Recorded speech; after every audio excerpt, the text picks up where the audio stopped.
This is the Business Stuff Podcast. This is where I will share the lessons I've learned from advising thousands of businesses over almost 30 years. Each episode will give you practical insight to allow you to learn from other people's mistakes. I'll be pulling in experts from our team and the world of business, and together we'll make sure your business is giving you what you want. My name is Martin, and this is the Business Stuff Podcast. Hi, it's Marty from the Accelerator team, and this week I'm here with Jack again. Hi, Jack. Hello, you alright? I'm super. Excellent. What are we talking about this week, sir? We're talking about right-sizing. Okay, so most people have probably only heard sizing following down. Or up. People don't normally upsize, the scale up. Scale up sounds better. So people know what growing, expanding the team is, expanding the business. They know what downsizing means, normally. Mm-hmm. Right-sizing is presumably not necessarily about movement in size, it's about putting the right people in. Is that a simple way? Well, it is actually about sizes in terms of like trying to work out what the appropriate size of the business is based on your current resources. So if we think about what's happened over the past 3 or 4 years, we've had a pandemic. That's had a massive effect on the labour market. Some people... Supply chains for materials and everything else. Exactly. We had the Great Resignation, quiet quitting. People left their jobs to do things that they found more purposeful. So as a result, that puts a lot of constraint on businesses in terms of their workforces, and particularly when you're dealing in services like we do, for example. Yeah. Like your people are your main resource. So it's this whole concept of going, well, right, I need to start thinking about the work that I can actually deliver to the necessary standards. So I need to start looking not just at expanding on the supply side, looking at how I can build my workforce. That's proving very difficult for some people. So actually they're looking on the other side and going like, well, what customers do I have, and which customers do I need to keep happy? Where is my growth going to come from? Am I just going to continue to pick up work like I used to previously, that I'll take on any old piece of work just to get the money through the door or get the turnover on the top line? Or actually people are starting to think, well, actually, what work do I want to bring in? So that sounds like being more selective on the work you want. Mm-hmm. You can do that while still growing order. Like, what makes it different? Because you said it's, you look back to the resource you have. So what does that mean? Just to people who might think, like me, what the hell's he talking about? Like me. I've got an idea, but mm-hmm. I presume what you mean is if you've got a factory with 6 workstations in, what maximising what you do with those 6 workstations. Exactly. So because if you need 7, well, it's a new factory. Mm-hmm. Well, yeah, you might go there, but meanwhile, make sure the 6 are working to their peak. Is that what? Yeah, and in that example there, it's looking at what products are we making right now, and which of those are the most profitable for us to be working on right now, rather than spending a load of time and resource on materials and labour just to get something which has a margin of a couple of pennies. Yeah. Actually, if we build this one, it'll take a little bit longer, but actually our margins will be much higher, so we have to make less of it, and therefore we need less material. So it's not just about the size of people, the number of people and the size of a team. No. It's actually a much broader topic, isn't it? Exactly, yeah. Which explains partly why we've still got quite a bit to say on the topic. Yeah, well, sorry. Rather than we're done. That's everything I've got to say on it. So quite interestingly then, you talk, it sounds like you're immediately talking about productivity rates, or is the resource you have being employed successfully mm-hmm. in a productive way, but also, is the job the right job at the right price? Should mm-hmm. you be saying no? Like there's quite a lot of areas here. So where do we start on this then? Well, so someone feels like they're slumming their guts out. They can't expand. They don't want to let people go. Perfect candidates, presumably, for this kind of work. Totally, yeah. So where do they start? I would start to look kind of internally within the team and starting to think about, like, in terms of, I think you've touched on there with productivity, kind of their waste. Like, what are they spending their times on? And there's obviously going to be an element where people aren't going to be productive. That's perfectly acceptable. I don't think you can ever get to 100% productivity, because otherwise you'd be a monster. With robots working for you, which... Yeah, that's just not the case. So it's a case of looking at them and going, well, this is how much time they have, as part of their working week. So what are they actually spending their time on? And like looking at potential areas of waste, and that's down to elements of where you're not being as efficient as you can be, but it's also actually looking at, well, actually the work that they're working on, the work that they do for that customer, actually that's not profitable work. So why are we doing that work? Why are we prioritising that work over... Because they might be doing it really efficiently, but it's just the wrong price. Yeah. Because to be fair, in a globalised market, sometimes you can't do anything about that. The cost of labour plus premises in the UK is higher than it is in some other countries. Yeah. And you can't solve that. So you've either got to differentiate on product or not do that thing. Yeah. Yeah. And then there's this other fantastic thing called inflation as well, where like a customer may not expect a price rise even though we're dealing in double-digit inflation at the moment. But I don't know, there always seems to be this kind of trade-off between like the owners against the workers, where it's like the owners will always go, well, they're not working hard enough, whilst the workers are like, well, you're not charging them enough. So and there's this dichotomy. So it's a case of like, well, how do we look at both sides of those Instead things? of working together to get more money off the customer, through better, I don't mean profiteering off leasing. No. Better product, it attracts a better price, doesn't it? We can deliver a supremely efficient and quality product. You can bring in that higher price. Because I mean, I think most of our listeners, business owners, have been in a position, especially when you first started, it's a case of like a potential job comes up and you're going like, yep, I'll take it, and you'll price it. And it's kind of when you get to that secondary stage where you're growing a bit more and you've still got that client who still expects you to charge them the same amount, and you're kind of reticent to be like, well, I should reprice it, but I know I can't. I'm sure we can find other ways internally of making this profitable. At some points you've just got to go, it's not profitable. I've got to have that difficult conversation with that customer and go, I'm sorry, it's actually, well, if I'd spoke to you 4 years ago, it would have only been a 10% price rise, but actually I'm now doubling your price. Because you've had no price increase for years, because in the early days you're afraid that you're going to lose that contribution towards overheads. Exactly. You might not be making any profit on it, but at least it pays for the lads' vans for a couple of days or whatever. Yeah. It's any cash will do at that point. So it's an opportunity to think more smartly about the work that you do, essentially. So you look at the work you're doing. What other options have you got then? So that's the internal, as I said, So we talked about price there, really, probably more the types of work you do. Yeah.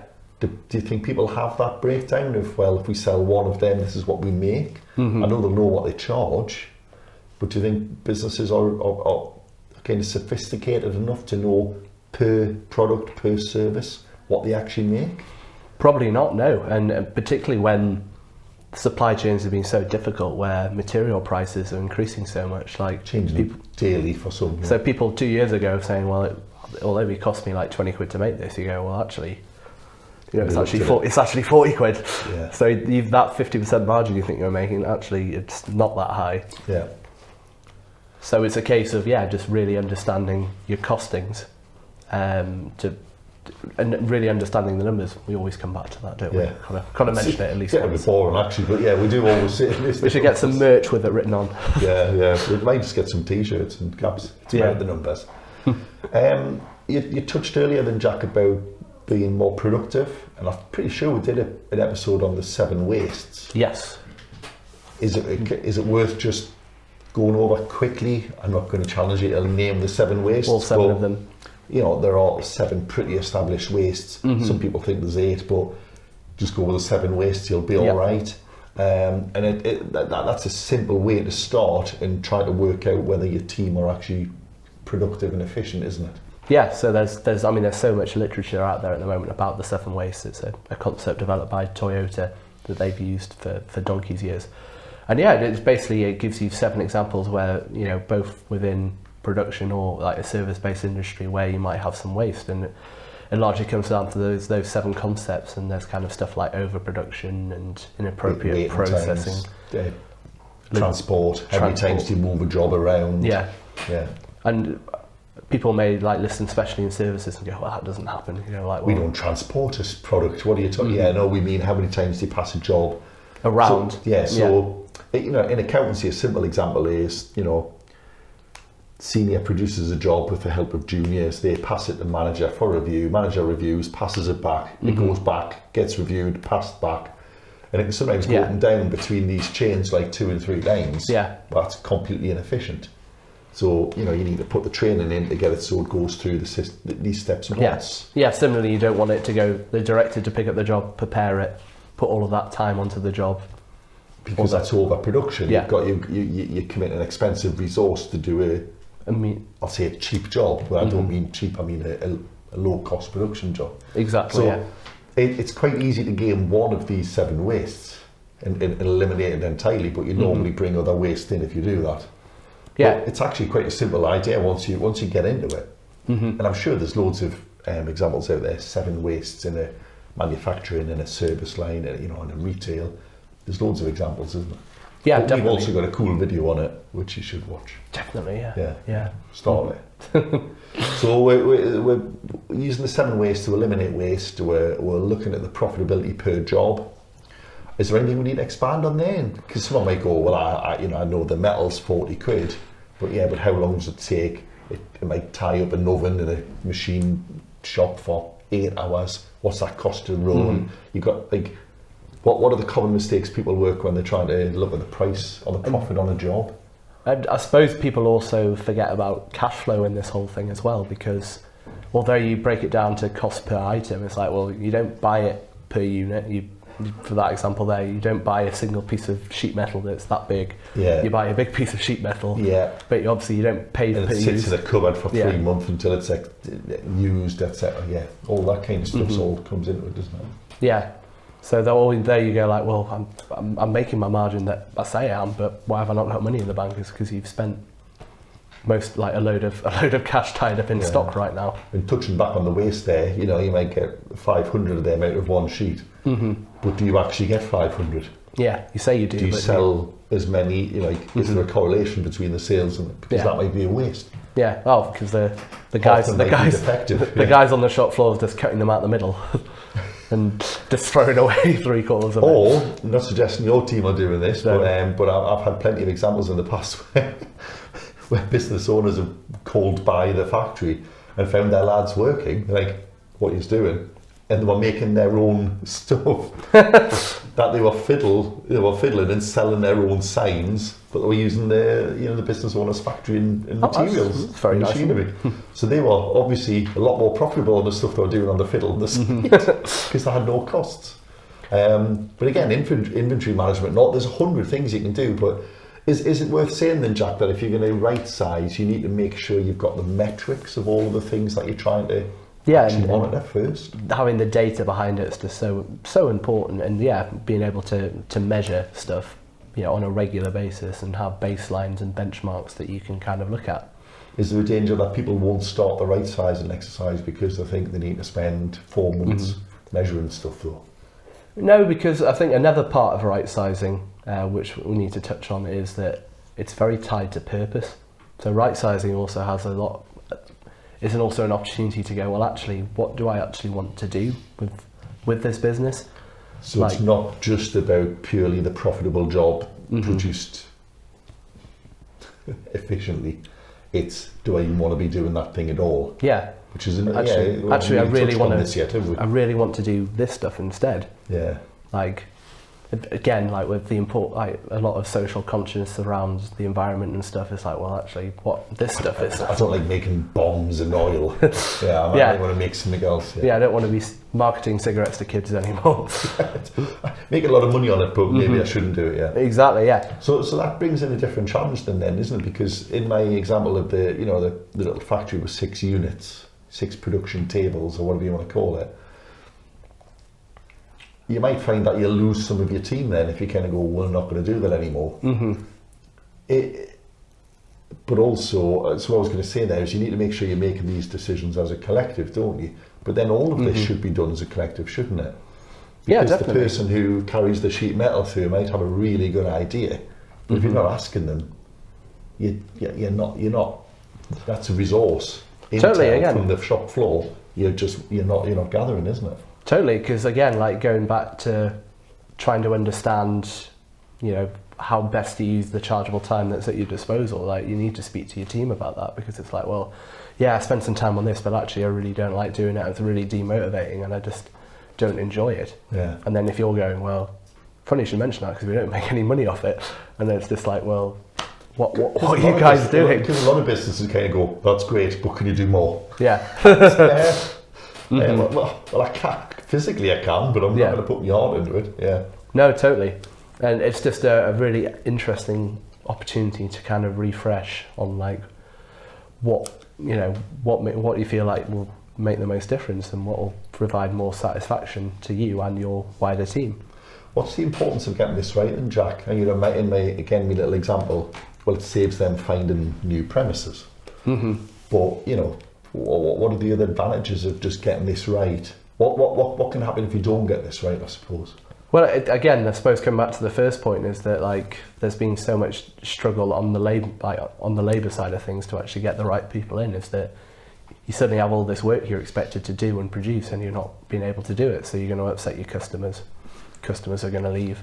Yeah. So, and again, at least when you're right-sizing, you have the choice about which customers you let go of. But if you might suddenly upset your favourite customer because you're not being able to produce the work for them. Yeah, because that's the thing. This isn't a zero-sum game, is it? Where you say, "Oh, if I right-size, I've got to say goodbye to some customers." Yes, but if you don't get this right, you will still say goodbye, but not on your terms. No. You might lose the wrong customer. You might lose the one you actually want to do.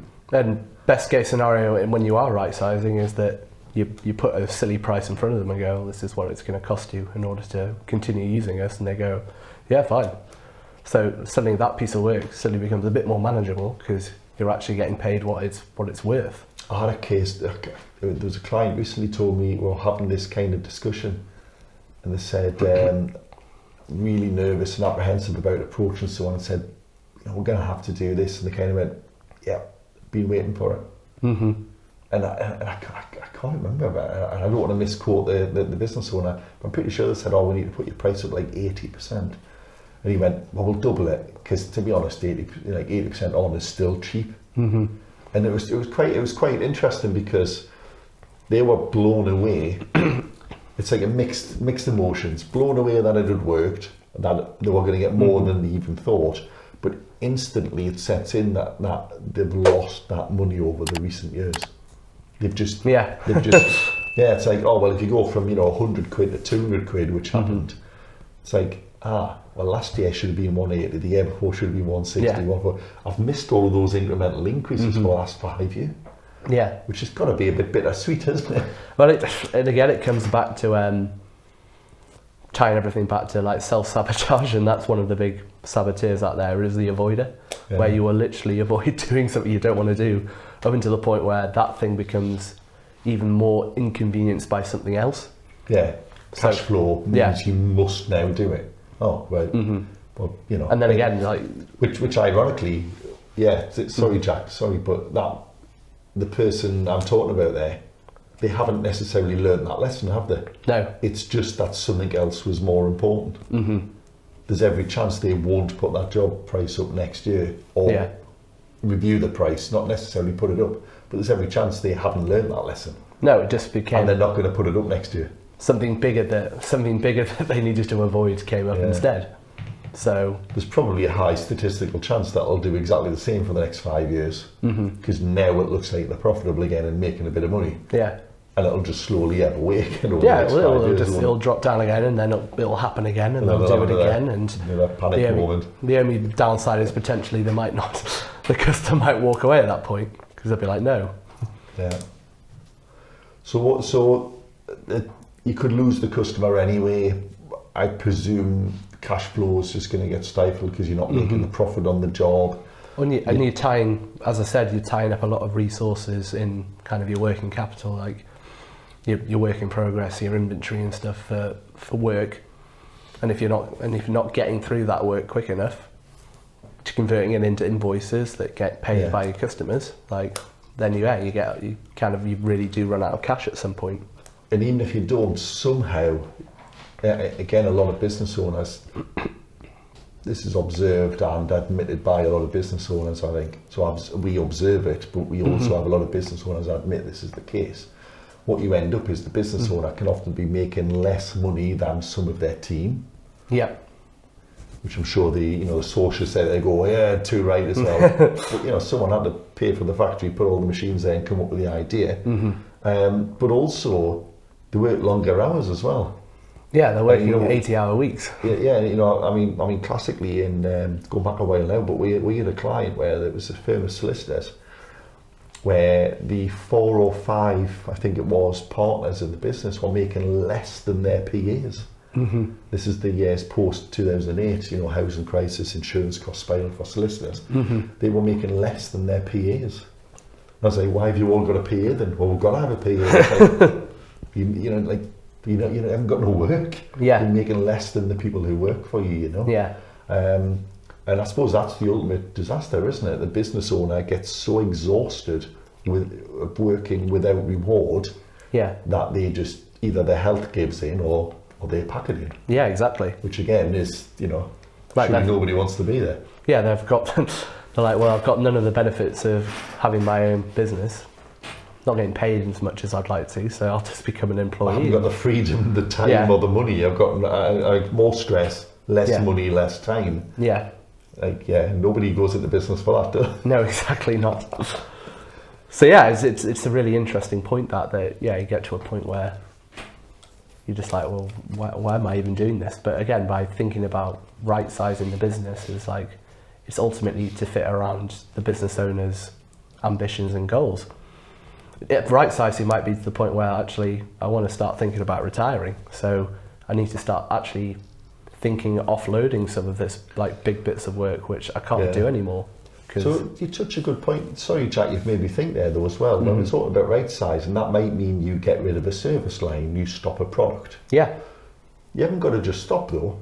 There might be value in that. Yeah. The product that you can't deliver efficiently may just be that you're not set up to do it, and the cost of setting up to do it is too high. Yeah. But you know, the factory around the corner might love that work. Well, just sell them your contract. So, you know, sell them your customer book. Sell them the customer book. Just say, well, do you want all of that work? It doesn't mean you're saying goodbye to everything. You might get a one-off pay on the way out, mightn't you? Absolutely, yeah. And we've talked about it in terms of like outsourcing as well. Like we'll still take the money for that work, but actually just take a cut. Yeah. Without any of the stress of the production. Yeah. But actually, we'll outsource the production, we'll outsource the service to somebody else. Which again sounds mercenary, but it's not. Your businesses only exist to provide, you know, peace of mind and sanity. I think actually, you know, you've got to have something to do that where you feel rewarded for your effort. But you know, you're keeping people in a job and you're making a bit of money along the way. You know, it's not a sin, is it? Yeah, I mean, you can give an example of like, you know, an elderly partnership or something where one of them's 10 years older than the other. He's thinking about retiring. The other guy wants to keep on going for another 5 years. Yeah. Doesn't want to spend a load of time training up on something that the partner used to do. So let's just get someone else in, like on kind of an outsource basis to, you know, pick up all of that bits of work that he was doing. Meanwhile, I can focus on the stuff I want to do. Yeah. Therefore I've right-sized the business to where I want to be, so that in 5 years' time I can just go. That could work in reverse as well, couldn't it? Because you know, you might have these 6 stations, one of them's not productive at the moment. It's not that the person is good, they're the right skill, it's just you haven't got enough work. It's also nothing to stop you going out and buying in some of that work, is there? Yeah, you can go on the flip side, you might go, well, I've got capacity to do more, but I can't win it. But don't forget, you can buy work. Yeah. You might be able to approach someone and go, can I do your work? And if you're the expert of that, you might be able to do it and make more profit than they can, even though they're adding a markup on it. Yeah, and there's examples that I've dealt with clients that kind of have done some work on like fulfillment, for example. Like they've started off by renting out some of their space to someone within the industry, and then their business has grown, and they've kind of went, well, if your business is growing, like you need help packing these orders, so how about we can already pack orders, so we'll pack your orders as well. Yeah. Right, okay. And that's just a case of like, it's a win-win, like so suddenly they need to rent more space, they're also getting another revenue line, and it's not costing them a huge amount in terms of effort, because the people that were there they're already sourcing all the product and putting the effort into selling it. Yeah, and the people that are there doing the packing are already there anyway. So that's actually a good example of something that might have came out of a waste. We've got empty space, what can we do with that empty space? which is another version of what I was saying. We've got a workstation not producing. What can we do with that? Empty space is just another waste, isn't it? Exactly. Or, well, we need another person, but we haven't got 5 days work for them. Well, you might get a part-time person, but depending on the role, it doesn't always work. Well, you need to find another way to fill them up. Doing some other, reach out to your competitor, see what they're up to, see if you can help them, see if you can. Yeah. Okay then. What's the single thing that people keep getting wrong on this then, Jack? If you could come up with they're doing that, right? Okay then. Like, what's the thing that people keep getting wrong? I suppose it's just the focus on the top line. Always. Growth at all costs. At all costs, yeah. I was going to say, can I offer you one when you're finished? But yeah, it's like, oh well, I'm in trouble. I better grow. I need to get more work. Yeah, that's anything just will do. Not always the case, is it? No. So it's don't get me wrong. We're not saying like growth's a bad thing and should be avoided at all costs. Sustainable, profitable growth is what you want, though, isn't it? And if it means that sometimes you've got to not just look at what work you bring in going forward, but also like what work am I currently working on at the moment, and the relationship I have with my customers right now. Like, do I need to readdress some of these relationships? Yeah. And then it's a case of then looking internally at like how you're developing your staff, how are you recruiting your staff, what's your staff retention like? What training are your staff getting? Are they keeping up to date? Because they might be inefficient because they've had no training for the last 10 years. Yeah. And I used to say this with when we would see a client, I'll say, how do you do your books and records? How long have you done that for? It doesn't matter what they say. If they've done it the same way for the last 5 years, they're definitely not doing it the best way now. No. It's an industry that changes so much so quickly. Yeah. Yeah. You can almost say that about any industry now. You've always done it that way. How long? Oh, 20 years. Well, there's your problem. Yeah. That could be the problem. Got this very fancy ledger book. Unless you're thatching roofs or something like that, which pretty much everything else has changed dramatically, isn't it? Yes, that's very fair to say. Yeah. All right. Well, listen, Jack. Let's right size away. I could do with some right sizing because I'm not buying a whole new outfit. I'm not buying a whole new wardrobe of clothes. I need to right size myself into my clothes, I think. But thanks very much, as no always. Worries. Been very interesting. Hope you've enjoyed that. If you're struggling, you don't know where to start, you don't know what the wastes are, watch the video on the wastes. We talked about imposters. I don't know if we can tag all of these, but search imposter. We've talked about the saboteurs. Sorry, the one who makes you not do. Procrastinator, sorry, just couldn't get the word out there. We've touched on something else there. I think we've talked about price and jobs in the past as well. We have, yeah. Flick through, you'll find a video on that as well. James is furiously scribbling away there. He doesn't have to tag them all, James. I'm just take personal responsibility for finding these podcasts. But also we've talked about numbers so much as well. And you might think, well, where the hell do I start? Start with a 15-minute killer coffee. What is it? Pop in, we'll have a natter, and we'll give you some ideas of where to start. If you just can't do it or you don't want to do it, we can. But a lot of these things you can't do with a little bit of prompting. Is that fair to say? That's very fair to say. And until next week, thank you very much. And thank you very much. Thank you.